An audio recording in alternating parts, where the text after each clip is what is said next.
Hey everyone, Dylan here for another Sleeping with the Numbers DFS construction video. This time we're going to do things a little differently. So normally I would be on my phone making my lineups that I kind of came up with. But this time I'm going to actually use a optimizer tool, and one that I tend to enjoy. I think it has the most customability. Is that a word? I don't know. We'll find out. There's just a lot of neat intuitive features that this one includes that some of the other ones don't. I've used other tools such as the Fantasy Pros Optimizer, which you really don't have a lot of control over. It's kind of like, this is the best lineup, use it or don't. Where this one, you have a lot more control. Another one that I've messed around with is the Roto Grinders Optimizer, and that one is also very fledged out. There's a lot of different things you can control with that, but it can get intimidating.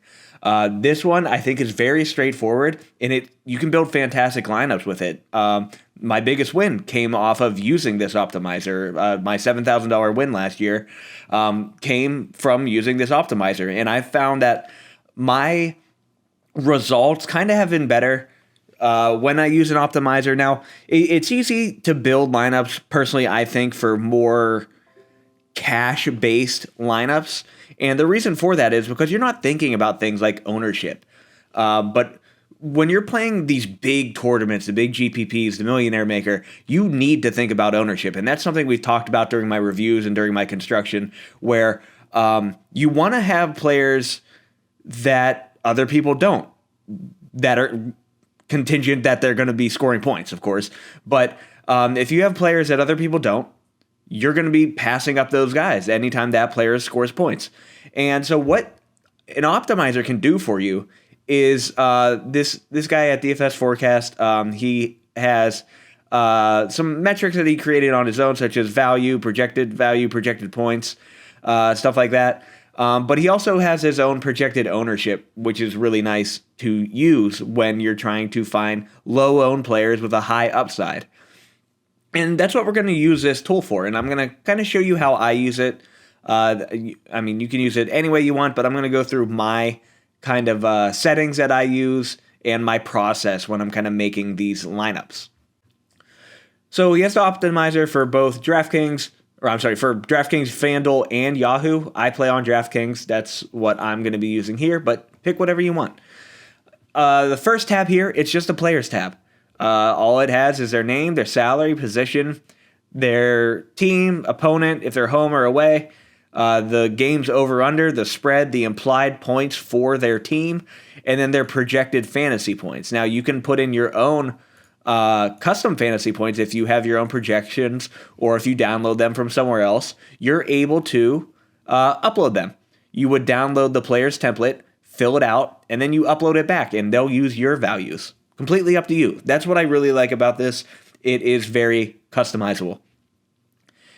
And then he has a couple other metrics here that he has created. So the projected value, and then the GPPs or tournament value. So like a higher value, a better value they are in a GPP play versus a cash play. So the projected ownership is kind of hidden here at the moment because I'm using the free version. Currently, I'm going to just show how to use the free version because that's the version everyone will have access to. If you want to pay for it, absolutely recommend it. There's a lot more features here that you can do. You can build up to 150 lineups if you want to max out those millionaire makers. But completely up to you. But just to get a broad range of audience, I'm going to be using the free version here. And then last columns here are the minimum exposure and the maximum exposure. So how often do you want player X in your lineups? Well, I want him up to all of my lineups, so 100%. Or you can say I want him in at max half of my lineups. Or you can say, well, I would like to have him in at least a quarter of my lineups, pop in 25. So that's what those columns mean. Sometimes I mess around with those, sometimes I don't. It really depends on what it is giving me. Now, if it gives me lineups that it's like, okay, you're only playing Lamar Jackson every single lineup, I'm not really a fan of that. It'd be great if he completely hit, but I'm a little bit more risk adverse in those situations. And I would tend to limit my quarterback exposure to about 25%. That's just me personally. There's a few other settings here build settings, this is kind of the meat and potatoes. What I think is very important for building these tournament lineups, and the way he has this set up is incredible. So in other optimizers, you can only set the total ownership, which of course is important, but he breaks it down even farther into this bracketed ownership. So you can decide how many players you want under N% owned, N being 2.5, 5, 10, 18, or 25% owned. And like we saw in the article, you want to have at least 2 players under 5% owned. So if I want to make sure my this optimizer is doing that, I slide this over to 2, and it'll do the rest for you. It's really that easy. Another trend that you see is getting over 3 players. Getting 3 players over 10% owned. So you move it from the other side, and that will guarantee you have at least 3 players that are 10% or more owned. And then here, the flex parameters, this is kind of like that min-max exposure a little bit, where you can determine, okay, do I want all running backs in my flex position? If I wanted only running backs, I would put 100 in running back, 0 in wide receiver, 0 in tight end. And every single flex position that the optimizer builds will have a running back in the flex. I don't necessarily recommend that, but you can if you want. Wide receiver, I tend to keep at 100. Running back, I go to 50 or 100. I kind of flip-flop between that depending on what it's telling me. But tight end, I really limit that. Maximum 10%, which would be like 2 lineups if I'm building the maximum 20 on the free tier plan. That is just because it is highly unlikely to win a lot of money by putting in 2 tight ends. It just doesn't seem to play out. The other thing I like to do is I want to spend most, if not all, of my money. So I usually go between $49,800 to the full $50,000 salary spent. There's some articles that you can read from Establish a Run and a few other sources that have shown that leaving money on the table, it's not useful. It is not good. So at least in a tournament format, you want to spend up. So that's what this is going to do for me. The other thing I like to do is DFSForecast has shown in his research that having 130% or less owned is kind of key for these top tier winners. And so I'm just setting it slightly above that just to give some wiggle room. And the reason I give that wiggle room is because of this randomness. So it will fluctuate just a bit, and we don't want to be too strict on that total ownership. It can be a little bit over, it can be a little bit under. Last week's winner, week's 8 winner, I believe the total ownership was about 150% owned. So it can definitely be above that 130% limit. None of these rules are set in stone. This is a changing game, and you need to stay on top of it. So with this research, it seems that 130 mark is kind of the breaking point where lineups tend to be better. So I'm just going to put that there, and then, I don't know, I'll just pop this one up to 70 or something like that, because you don't want a lineup of 0% owned players. There's a reason they'll probably be 0% owned. So just given some a minimum threshold here. Again, as we kind of work through this, I like tweaking around these settings as well. Next tab we got here is the stack table. And again, very important. I just showed you it in an article. You have to stack if you're playing any tournament setting. You just have to. The research is there. It's like 94% cash, or I'm sorry, 84% cash or something like that, and then 15% that aren't stacking don't cash. So please pay attention to that, because it is a vital part of DFS. And to make sure that does happen, I'm going to set my team stack percentage to 100%. So every single lineup, there is going to be a team stack. Next one here is like the bring it back stack. We've talked about it before, where you pick a player from the opposing team that your main stack is playing. I tend to set that around a quarter. I think that's fine. I'm also good with a quarter for the double stack. Just gives me some differentiation between my lineup. So some all have single stack, some all have double stack. Allow for running back stack. Sure, that's fine. I usually don't really mess with this number. I kind of let it do its thing and then adjust on as we go. The 4-second game stack, that's something I've been doing more and more. I also set that to about 40% because that's what it seems to be trending to in DFSForecast articles. In his analysis, he's figuring that out. And then the 4 snow stack, 0. You got to stack. And then this table below, this is where you can set what stacks you want. So first thing, I always uncheck the naked QB, meaning a naked QB is a quarterback without any of his teammates. We don't want any of that. I'm pretty sure that's already handled when I do this up here, setting that to 100%.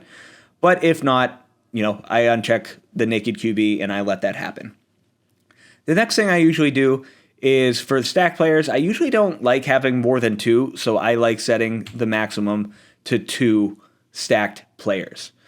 And then for the max flex no stack, I leave this at 2 at first, but if all my lineups are ending up with like 2 Raiders or something like that without Derek Carr, generally I'll go and tweak that afterwards, but for my first build, I usually don't mess with it. The next thing I do is I run through every single team and I think to myself, okay, would I want to start this quarterback? If no, I uncheck the box. If yes, I keep it checked. And then once you're like, okay, if I want to start that quarterback, who am I comfortable stacking him with? So let me find an example here. Maybe Lamar. So I want to start Lamar, but stacking him with a running back on the Ravens doesn't really make sense because Lamar kind of acts as his own running back, and if he's throwing the ball, it's going to go to Mark Andrews, who's a tight end, or Hollywood Brown, who's a wide receiver. So not a lot of balls thrown to the running back position, so that's not really going to help Lamar, and there's really no point of stacking them, so I would uncheck this box. And then I continue to do this along the way until I get everything the way I like it. So let's run through these real quick. It sounds like Kyler's going to be out, so I'm just going to uncheck that, not worry about these stacks at all because I don't want any part of Kyler's backup. Matt Ryan has a tougher matchup, but I think I'm okay with that if that allows me to spend money elsewhere. I'm cool with Cordero Patterson being in there. This is going to also include Mike Davis at the moment, which I probably wouldn't want to stack him with, but Patterson's cool. Wide receivers are hit and miss here, but I don't see any reason I wouldn't want to keep him stacked with any of those wide receivers. And then the tight end Pitts, of course, we'll stack him there. Baltimore, we went through Josh Allen. The wide receivers make sense to keep. Not a massive fan of taking the time to stack with their tight end, so I'll uncheck the tight end position there. And then most of the time their running backs are actually just running the ball. I know Zach Moss can get some catches, but if I'm stacking Josh Allen, I want a wide receiver to go with him. Not looking to take part in any part of Carolina this week, so going to uncheck that. Joe Burrow's fine. Mixon gets some passes. That's fine with me. Who else we got here? So T. Higgins, Jamar Chase, that's all good. And then maybe a stack with CJ Uzomah. Who knows? Again, I'll let the optimizer do its thing here. Usually I try to uncheck as little as possible and let the optimizer do the work, but there are some cases where I'm like, no, definitely do not want any part of this. Such as the Browns. I don't want any part of Baker, so I'm unchecking that one. Dak should be back. I think I'm okay stacking with the running backs here for Dallas. Reason being, Zeke is getting a bit more involved in passing work, and also Zeke does enough on his own where it's okay. So I'm cool with that. We can see the implied points here for the Cowboys is 29.5, which is very high. So there's going to be a lot of scoring expected here. Zeke should be a big part of that. I think that's fine. We can stack Dak with Cooper if he's in, Lamb if he's in. Pay attention to the injuries. Dalton Schultz, I like that as well, so keep him in there. Teddy Bridgewater, I think I'm fine with stacking him with everyone except the running backs there. Not enough points scored on their end, on their own. I don't really want to touch that. I don't want to play Jordan Love, but I think he's super cheap, and there might be some opportunities there, so I'll see what the optimizer figures out. Texans, nope, don't want any part of that. Jacksonville, no, not a fan of that at all. They're implied 17 points. That's not good. Kansas City, sure, I'll take Mahomes, but it's been rough. Justin Herbert against the Eagles, I like that. Eckler, cool. Williams and Keenan Allen, cool. Jared Cook and Farnham, absolutely fine with that. Dolphins, Tua has been okay. Gaskin has been getting a bit involved. They just had some tough times, but I think those tough times stop here against the Texans, so I'm fine with that. Devontae Parker on IR, so it should be Waddle. Fine with that. Gesicki, again, that's all good. Kirk against the Ravens might be a tougher matchup here, but I'll take him with the wide receivers. I don't really care to stack him with Conklin. I don't really care to stack him with the running backs. Cook has been a bit disappointing. Don't want anything to do with the Patriots. Saints is another interesting one where Simeon got the nod. It sounds like he's going to be starting, but Taysom can still get in there and kind of screw things up. Either way, I think the Saints win this game. It doesn't really matter. Their defense is going to be the one keeping them in this game. I'll let the optimizer kind of figure that one out, but I'm going to get rid of... You know what? No, I'll keep all three, just see what happens. Daniel Jones, I think, is fine. I don't know if Booker has been catching passes. That's something I need to look up. Booker's been kind of involved. In the past few weeks, he's gotten 5 receptions, 2 for 3. I think I'll leave him unchecked. I'd rather have this stack with Kadarius or Galladay if he's back, or Slayton, I guess. Ingram's getting involved as well. Derek Carr, everyone except the running back, I think, is fine. Jalen Hurts, I don't want any running back. That's such a carousel of who's going to get the work, so I'm not going to play that game. I'm fine stacking him with Smith, fine stacking him with Goddard. And then Jimmy Garoppolo, I'm fine stacking him. Debo, I know Debo, it sounds like that injury has gotten worse, so that's something to keep an eye on. Don't want the tight end. I don't really want the running backs either. It sounds like Elijah Mitchell might be hurting. I don't know if he plays. This game might also not be very competitive without Kyler, and it also sounds like DeAndre Hopkins might be out, so that could be a rough one.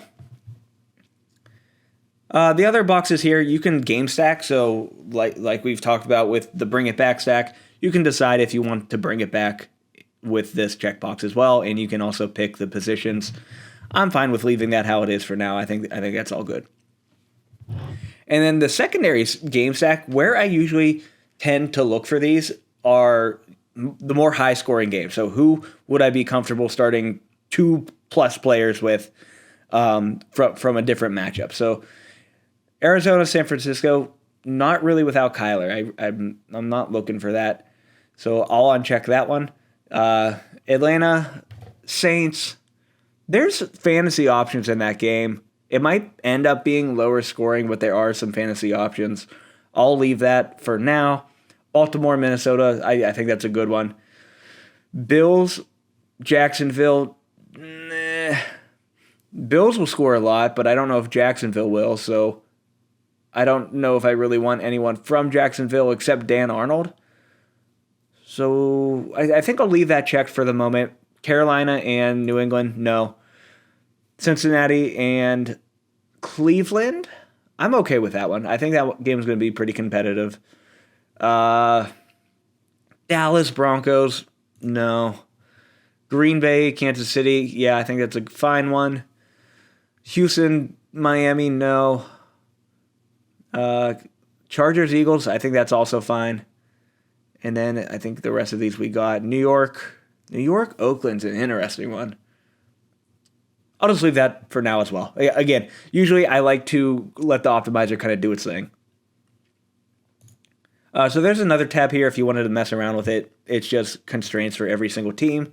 You can pick how much money you want to spend on them for total. You can pick how many wide receivers you want to take. A lot of things you can do here. Player groups is another interesting one. Just a bit more custom settings you can do.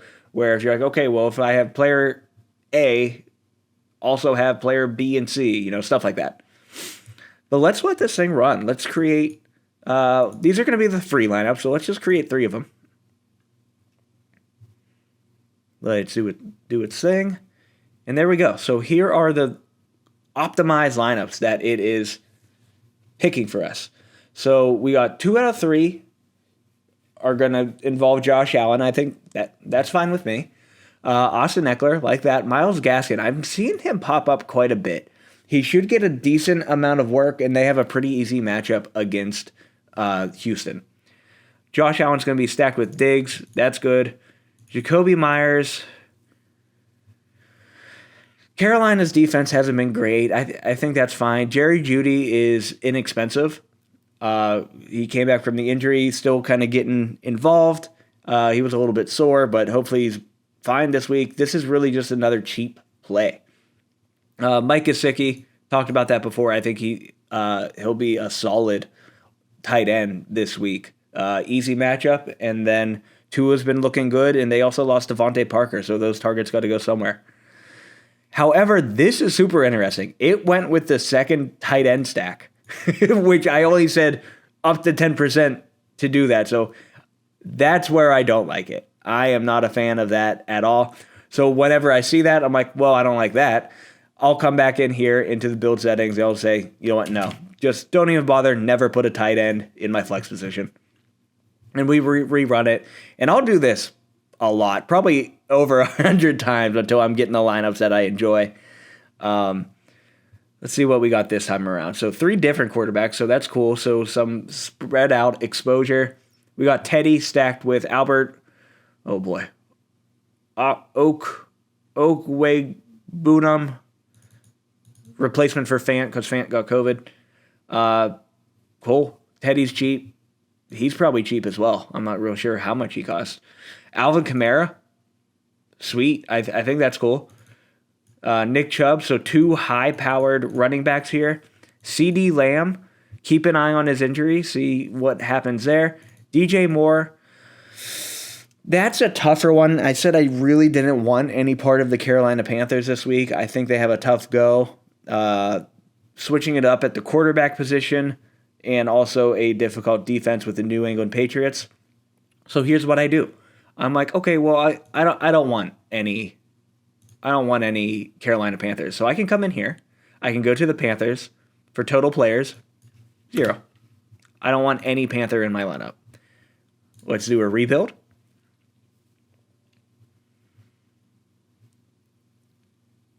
And I don't see any Panthers.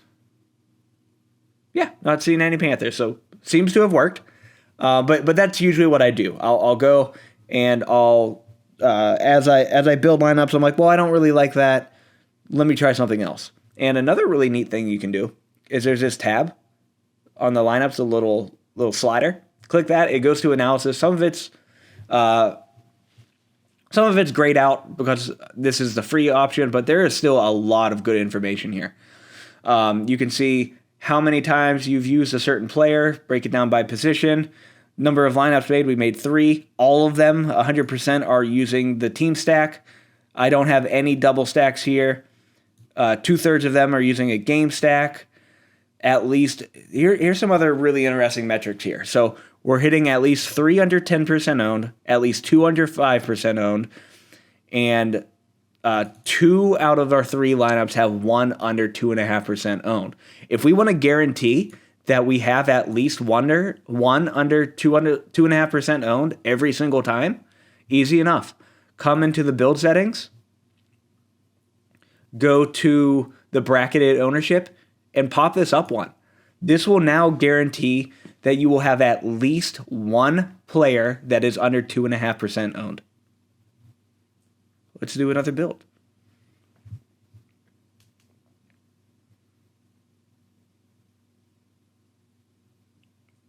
Cool. So with each build, I'm kind of liking these more and more, but this is something that I have been noticing. I've been noticing that the Raiders have been getting in here quite a bit because they're getting cheaper and they're projected higher points with Ruggs not playing anymore. So I think Hunter Renfrow and Darren Waller are both fine plays. I don't mind that at all. But do I want two out of the three lineups to do that double stack? Probably not. So what I can do here, because I like some of these lineups, you can save them. So if you have an account, you can make a free account. And I can go, okay, well, I really like the Derek Carr, Alvin Kamara, Zeke, Rashard Higgins, T. Higgins, double Higgins, Hunter Renfrow, Darren Waller, Keenan Allen, Texans lineup. I really like that one. I can start it, and it shows up in my saved lineups now. So I can build as many times as I want, and those saved lineups will stay saved. So that's what I'm going to do. I'm going to keep this one saved, and then I'm going to say, well, you know what? Now I really don't want that many Raiders. That's too many for me. So I can either go to the stacking options and say, okay, well, if I'm going to have Derek Carr, I only want him in a skinny stack. So only Renfrow, only Waller, or something like that. And then we can go and we can run another build. And you can see, now we have Derek Carr, and he only has one person stacked with him, and it is Hunter Renfrow. So like I said, this tool's extremely powerful. If you want to screenshot these lineups, you get more than 3, do whatever you please. That's absolutely okay. I'm going to vet these a bit more, and I'll save them, and then those are going to be the ones that we're going to use for our free lineups for this week. Again, DFSForecast, super easy to use, free, but you can absolutely get more out of it by paying. So completely up to you, but it's a product that I personally use and have made money off of for a little over a year now. So I recommend it. Check out the link in the description. But these are going to be some lineups that we're going to use. Let's pick the 2 more. So we already got a Derek Carr one, so let's go with the Josh Allen and Jalen Hurts lineup. So I'm going to star these guys. Now I'm going to go to my saved lineups. And here it is. Our free lineups for the week. Derek Carr, Alvin Kamara, Ezekiel Elliott, Rashard Higgins, T. Higgins, Hunter Renfrow, Darren Waller, Keenan Allen, and the Texans defense. Next lineup, Jalen Hurts, Nick Chubb, Josh Jacobs, Quez Watkins, Deebo Samuel, Tyler Boyd, Jared Cook, Tyreek Hill, and the Texans defense. Josh Allen, Alvin Kamara, Zeke, Cole Beasley, Kadarius Toney, Tyler Boyd, Dan Arnold, Hunter Renfrow, and then the 49ers defense. If any of these guys get hurt, obviously we'll switch it up. But yeah, here are your 3 free lineups for the week. Thanks for giving this a watch. We'll see you next time.